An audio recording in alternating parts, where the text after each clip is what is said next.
I'm going to do a book review today. The book that I read and really loved is called The Day the Crayons Quit by Drew Daywalt, illustrated by Oliver Jeffers. This book is about a little boy named Duncan who wants to color, but when he opens his crayon box, there isn't anything but letters written to him from the crayons. All of the letters have a similar message. They are not happy about the different coloring jobs they have to do, and they want something more. Throughout the book, Duncan has to figure out how to please all the colors in the crayon box. At the end, Duncan draws a beautiful picture with all the colors doing the parts that they want to do and the parts that he wants them to do. The reason that this book is so memorable is because of the point of view that it is written in. Having it written in the perspective of the crayons is so fun and easy for students and teachers to read. This book is wonderfully written because it's broken down by crayon color on each page. Each page is a different crayon writing to Duncan, telling him their concerns. The best part about this book is the pictures.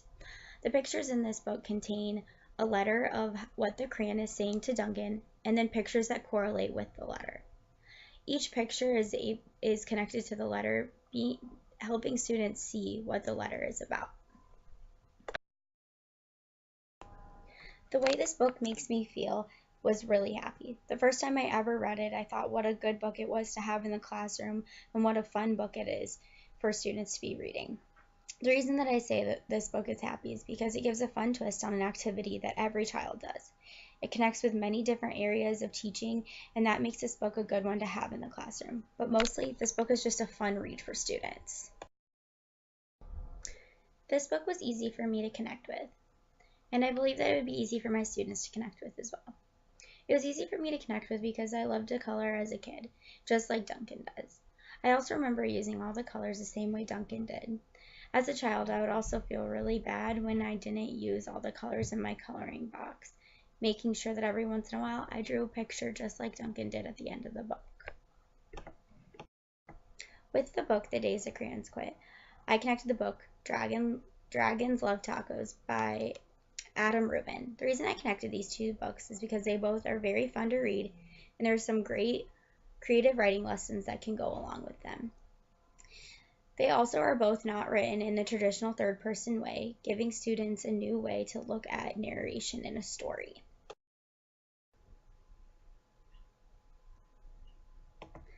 I connected The Day the Crayons Quit to friendship because all the crayons are friends, and some of the crayons aren't getting along because of silly things. I think that this book would be a great opportunity to talk about being a good friend and using their communication skills with one another when they are upset. This is a great opportunity for teachers to talk about social skills in class. This book really helped me think about my life as a teacher because this book is very kid-friendly and the students would really love it. And there are many different ways that I can incorporate this book into my classroom. Reading this book, there were many things that I thought I could do with my students. One of them is having them learn to practice writing letters. I remember learning to write letters in class and not having fun doing it. That's where I connected with this book a lot. Learning how to write letters through this book is a great opportunity for kids to do it informally and to learn it in the classroom. Also, having the students do many different writing prompts with this book would be so easy, such as having them write a letter to themselves about an item in their desk and what that item would say to them, just like the crayons talked to Duncan. Overall, reading this book has been a great experience for me. It was a fun and easy book and something that I really would want to work with in my classroom. It reminded me of my childhood so much because I love to color. It made me so happy that I knew other kids could experience it the way that I did. Overall, this book is something that I would recommend to all teachers to have in their classroom so they can have many different writing lessons with it and their kids can have a good time reading it. Now I just want to talk about a couple websites that I've attached to this podcast. Crayonspicturebooks.com is all about their crayon books. There is another book to this sequel, and it's called The Day the Crayons Came Home. This website just takes you through what the author does and the illustrator and all about the books. It's a great resource for kids.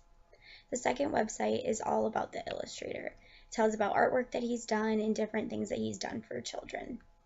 And then the last one, because I think this book is definitely in the top 100 books for kids, I've added the scholastic.com website and led you to a link that takes you to the best 100 books. Thanks. I hope that you enjoyed my podcast on The Day the Crayons Quit.